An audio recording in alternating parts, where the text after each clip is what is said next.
ഇതേ നല്ല ഫ്രഷ് അയല കിട്ടി. അപ്പോൾ ഇതുകൊണ്ടൊരു നെല്ലിക്ക അയലക്കറി ഉണ്ടാക്കാമെന്ന് വെച്ചു. അപ്പോൾ ഇതെങ്ങനെയാണ് ഉണ്ടാക്കുന്നതെന്ന് നമുക്ക് നോക്കാം. വളരെ സിമ്പിളാണ്. പാചകം ചെയ്യാൻ അറിയുന്നവർക്കും അറിയാത്തവർക്കും ഒക്കെ വളരെ എളുപ്പത്തിൽ ഉണ്ടാക്കാൻ കഴിയുന്ന സിമ്പിൾ മെത്തേഡാണ്. എന്തായാലും നമുക്ക് പാചകത്തിലേക്ക് കടക്കാം.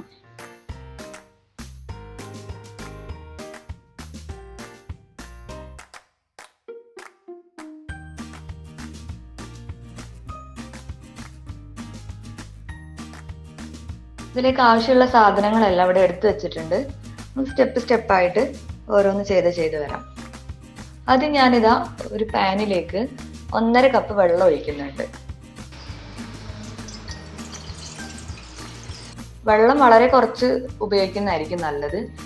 എന്നാലാണ് നമുക്ക് തിക്കായിട്ടുള്ള കറി വരുള്ളൂ. കറി ലൂസ് ആവും തോറും അതിന്റെ ടേസ്റ്റ് കുറയും. അതുകൊണ്ട് 1.5 കപ്പ് വെള്ളമാണ് ഞാൻ ഒഴിക്കുന്നത്. അതിനുശേഷം അതിലേക്ക് നമ്മളിതാ ഈ അരിഞ്ഞു വെച്ച സവാള അങ്ങനെ നീളത്തിൽ അരിഞ്ഞതും അതേപോലെ 2-3 പച്ചമുളക് കീറിയതും കൂടെ നമ്മൾ ഈ പാനിലേക്ക് വെള്ളത്തിലേക്ക് ചേർത്ത് കൊടുക്കുന്നു. അതിലേക്ക് ആവശ്യത്തിനുള്ള ഉപ്പും അല്പം മഞ്ഞൾപ്പൊടിയും ചേർത്ത് നമുക്കിത് വേവിച്ചെടുക്കാം. ഇനി ബാക്കിയുള്ള ചേരുവകൾ നോക്കാം. ഈ ഐറ്റംസ് എല്ലാം നമ്മൾ അരച്ചെടുക്കാനുള്ളതാണ്. അതായത് നെല്ലിക്കയാണ് നമ്മുടെ മെയിൻ. അത് ഇതുപോലെ 4-5-6 നെല്ലിക്ക മതിയായിരിക്കും. അതിങ്ങനെ കുരുവെല്ലാം കളഞ്ഞ് കട്ട് ചെയ്ത് വെച്ചിട്ടുണ്ട്.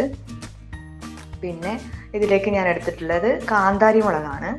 കാന്താരി മുളക് ഓപ്ഷണലാണ്, പക്ഷെ ഇതിൻ്റെ ഏറ്റവും നല്ല ഫ്ലേവർ വരണമെന്നുണ്ടെങ്കിൽ കാന്താരി മുളക് ഉപയോഗിക്കുന്നത് നല്ലതായിരിക്കും. കാന്താരി മുളക് ഇല്ലാന്നുണ്ടെങ്കിൽ നിങ്ങൾക്ക് എരിവിന് വേണ്ടിയിട്ട് പച്ചമുളക് ഉപയോഗിച്ചാലും മതി. അതുപോലെ തേങ്ങ, 1/2 കപ്പ് തേങ്ങയാണ് ഞാൻ ഉപയോഗിച്ചിട്ടുള്ളത്. അതേപോലെ അതിലേക്കൊരു കഷ്ണം ഇഞ്ചി, പിന്നെ 2 ടേബിൾ സ്പൂൺ തൈരും കൂടെ ചേർത്ത് നമുക്കിത് നന്നായിട്ട് മിക്സ് ചെയ്തെടുക്കാം. ഞാനിതാ ജാറിലേക്ക് ആദ്യം ഇഞ്ചിയും നെല്ലിക്കയും കാന്താരി മുളകും ചേർത്ത് ആദ്യം ഒന്ന് അടിച്ചെടുക്കുന്നുണ്ട്. അതിനുശേഷം തേങ്ങയും തൈരും ചേർത്ത് അരച്ചെടുക്കുന്നതായിരിക്കും കൂടുതൽ നല്ലത്.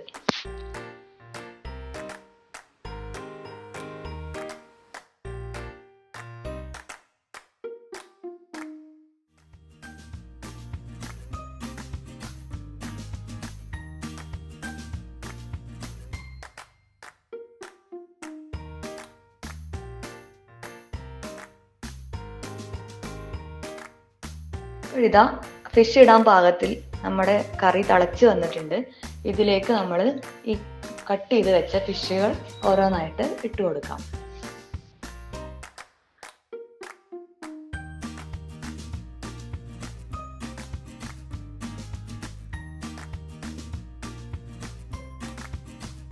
ഫിഷ് വെന്ത് വരാനുള്ള സമയമുണ്ട്. അപ്പോഴത്തേക്ക് നമുക്കിതിലേക്കുള്ള വറവിടാനുള്ള വറ്റൽമുളക്, വെളുത്തുള്ളി, അതേപോലെ കറിവേപ്പില ഇവയെല്ലാം റെഡിയാക്കി വെക്കാം.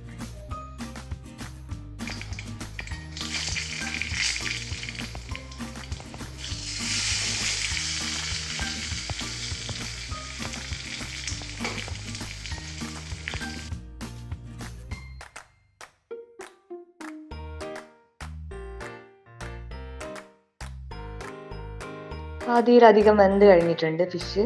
ഇനി നമുക്കിതിലേക്ക് അരച്ച് വെച്ച ചേരുവ ചേർത്ത് കൊടുക്കാം. പതിയെ ചേർത്ത് കൊടുക്കാം.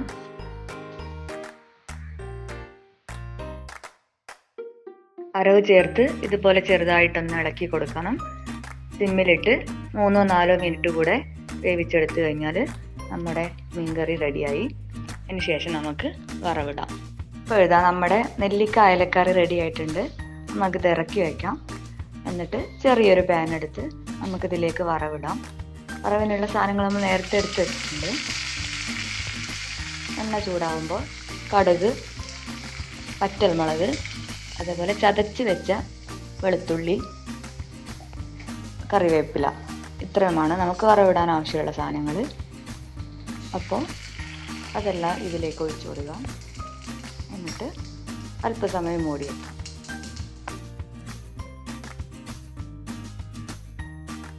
അപ്പോൾ ഇതാ വളരെ ചുരുങ്ങിയ നേരം കൊണ്ട് നമ്മൾ നെല്ലിക്ക അയലക്കറി ഉണ്ടാക്കി കഴിഞ്ഞു. ഇത് ചോറിൻ്റെ കൂടെ എല്ലാം കഴിക്കാൻ അടിപൊളിയാണ്. നിങ്ങൾ സുഹൃത്തുക്കൾക്കോ നിങ്ങളുടെ പരിചയക്കാർക്കെല്ലാം ഷെയർ ചെയ്ത് കൊടുക്കുക. നിങ്ങളുടെ അഭിപ്രായങ്ങൾ കമൻറ്റ് ചെയ്യാൻ മറക്കരുത്.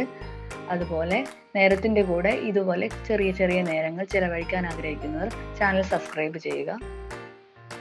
Have A nice day.